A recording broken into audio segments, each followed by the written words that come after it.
ಕಾರ್ತೀಕ ಪುರಾಣದ 6ನೆಯ ಅಧ್ಯಾಯ. ಲೋಭಿ ವಿತಂತುವು ಮುಕ್ತಿಯನ್ನು ಪಡೆದಿದು.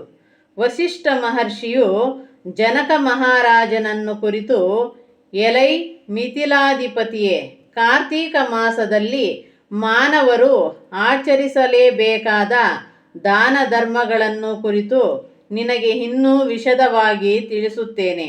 ಆದ್ದರಿಂದ ನೀನು ಸಾವಧಾನ ಚಿತ್ತದಿಂದ ಕೇಳುವವನಾಗು. ಕಾರ್ತೀಕ ಮಾಸದಲ್ಲಿ ಯಾವ ಮನುಷ್ಯನು ಭಕ್ತಿಯುಕ್ತನಾಗಿ ಹರಿಹರಾದಿಗಳನ್ನು ಪಂಚಾಮೃತಾಭಿಷೇಕದಿಂದಾಗಲಿ ಇಲ್ಲವೇ ಇವುಗಳಲ್ಲಿ ಯಾವುದಾದರೊಂದರಿಂದಾಗಲಿ ಶುದ್ಧ ಜಲದಿಂದ ಕಲಸಿದ ಗಂಧದಿಂದಾಗಲಿ ಸ್ನಾನ ಮಾಡಿಸಿ ಪೂಜಾ ಮಾಡುವನೋ ಅಂಥವನಿಗೆ 10,000 ಯಾಗ ಫಲವು ಲಭಿಸುವುದೇ ಅಲ್ಲದೆ ಕೈವಲ್ಯ ಪ್ರಾಪ್ತಿ ಉಂಟಾಗುವುದು. ಅದೇ ವಿಧವಾಗಿ ಶಿವಾಲಯದಲ್ಲಿ ದೀಪಾರಾಧನೆಯನ್ನು ಮಾಡಿದಲ್ಲಿ, ಕೈಲಾಸವನ್ನು ವಿಷ್ಣುವಿನ ಆಲಯದಲ್ಲಿ ದೀಪಾರಾಧನೆಯನ್ನು ಮಾಡಿದಲ್ಲಿ ವೈಕುಂಠವನ್ನು ಸೇರುವರು. ಅಲ್ಲದೆ ದೀಪದಾನವನ್ನು ಮಾಡುವ ವಿಧಾನವನ್ನು, ಅದರ ಮಹಿಮೆಯನ್ನು ವಿವರಿಸಿ ಹೇಳುವೆನು ಕೇಳು. ಸ್ವಯಂ ತಾನಾಗಿಯೇ ಹತ್ತಿಯನ್ನು ಬಿಡಿಸಿ ಅದರಲ್ಲಿನ ಮಲಿನ ಪದಾರ್ಥಗಳನ್ನೆಲ್ಲ ತೆಗೆದುಹಾಕಿ ಬತ್ತಿಯನ್ನು ಮಾಡಿ ಅದನ್ನೊಂದು ಹಣತೆಯಲ್ಲಿ ಇಟ್ಟು ಹಸುವಿನ ತುಪ್ಪವನ್ನು ಹಾಕಿ ದೀಪವನ್ನು ಬೆಳಗುವಂತೆ ಮಾಡಿ ಅದನ್ನೊಬ್ಬ ವಿಪ್ರನಿಗೆ ಶಕ್ತ್ಯಾನುಸಾರ ದಕ್ಷಿಣೆಯೊಂದಿಗೆ ದಾನವನ್ನು ಮಾಡಬೇಕು. ಆ ದೀಪವನ್ನು ಅಕ್ಕಿ ಹಿಟ್ಟಿನಿಂದಾಗಲಿ ಗೋಧಿ ಹಿಟ್ಟಿನಿಂದಾಗಲಿ ಮಾಡುವುದು ಶ್ರೇಷ್ಠವಾದುದು.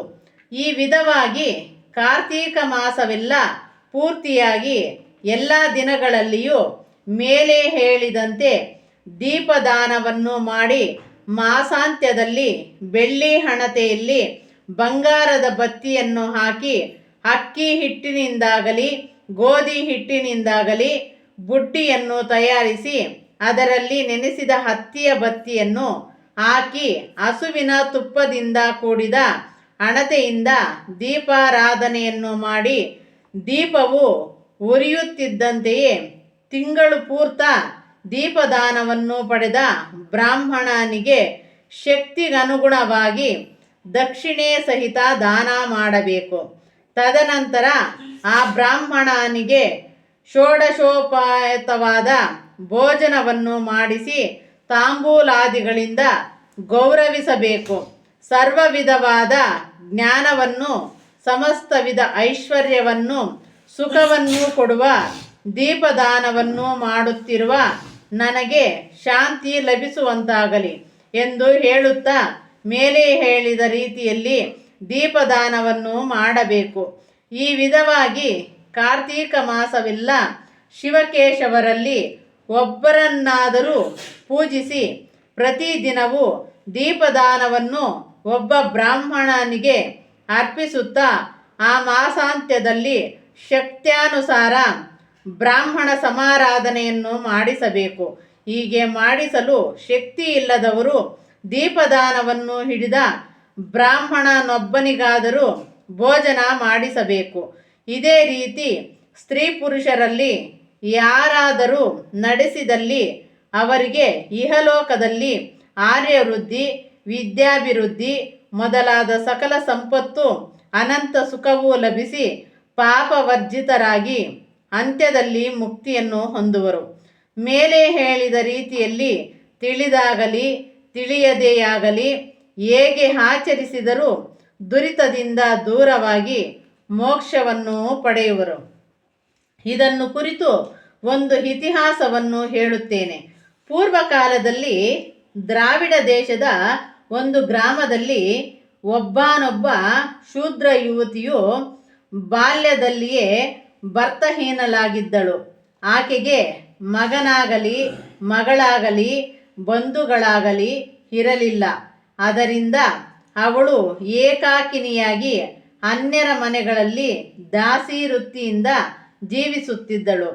ಆಕೆ ಒಂದು ದಿನವಾಗಲಿ ತನ್ನ ಮನೆಯಲ್ಲಿ ಅಡಿಗೆ ಮಾಡದೆ ಯಾರ ಮನೆಯಲ್ಲಿ ಏನು ಸಿಕ್ಕುವುದೋ ಅದರಿಂದಲೇ ಕಾಲ ಕಳೆಯುತ್ತಾ ಇದ್ದಳು. ಆಕೆ ಪರಮ ಲೋಭಿಯಾಗಿ ಅನ್ಯರು ನೀಡಿದ ತಂಗಳನ್ನವನ್ನು ತಿನ್ನುತ್ತಾ ಕೊಂಚ ಧನವನ್ನು ಸಂಪಾದಿಸಿದ್ದಳು.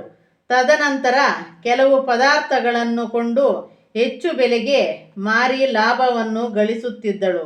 ಹೀಗಿದ್ದರೂ ಅವಳ ಧನವು ವೃದ್ಧಿಯಾಯಿತು.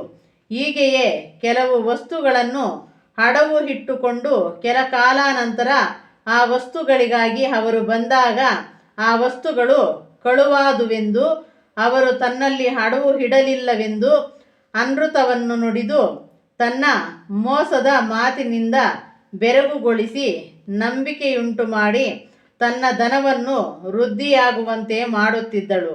ಈ ವಿಧವಾಗಿ ಧನಾರ್ಜನೆಯೇ ಮುಖ್ಯ ವೃತ್ತಿಯಾಗು ಅವಳು ಉಪವಾಸ ದೀಕ್ಷೆ ಜರುಗಿಸುವುದಾಗಲಿ, ಪುಣ್ಯತೀರ್ಥಗಳನ್ನು ಸೇವಿಸುವುದನ್ನಾಗಲಿ, ಪುರಾಣ ಶ್ರವಣವೇ ಮೊದಲಾದ ಮಹಾಪುಣ್ಯ ಕಾರ್ಯಗಳನ್ನು ಆಚರಿಸುವುದಾಗಲಿ, ಪರೋಪಕಾರವನ್ನು ಮಾಡುವುದಾಗಲಿ, ಅತಿಥಿ ಅಭ್ಯಾಗತರನ್ನು ಆದರಿಸುವುದಾಗಲಿ, ತಾನು ಸುಖವಾಗಿರುವುದನ್ನಾಗಲಿ ಎಂದಿಗೂ ಯೋಚಿಸಲೇ ಇಲ್ಲ. ಆಕೆ ಹೀಗಿರುತ್ತಾ ಇರಲು ಒಬ್ಬ ಬ್ರಾಹ್ಮಣನು ಆ ಊರಿಗೆ ಬಂದನು. ಆತನು ಮಹಾಜ್ಞಾನಿಯು. ಆತನು ಶ್ರೀರಂಗಕ್ಕೆ ಹೋಗುವ ಮಾರ್ಗ ಮಧ್ಯದಲ್ಲಿ ಈ ಊರಿಗೆ ಬಂದನು.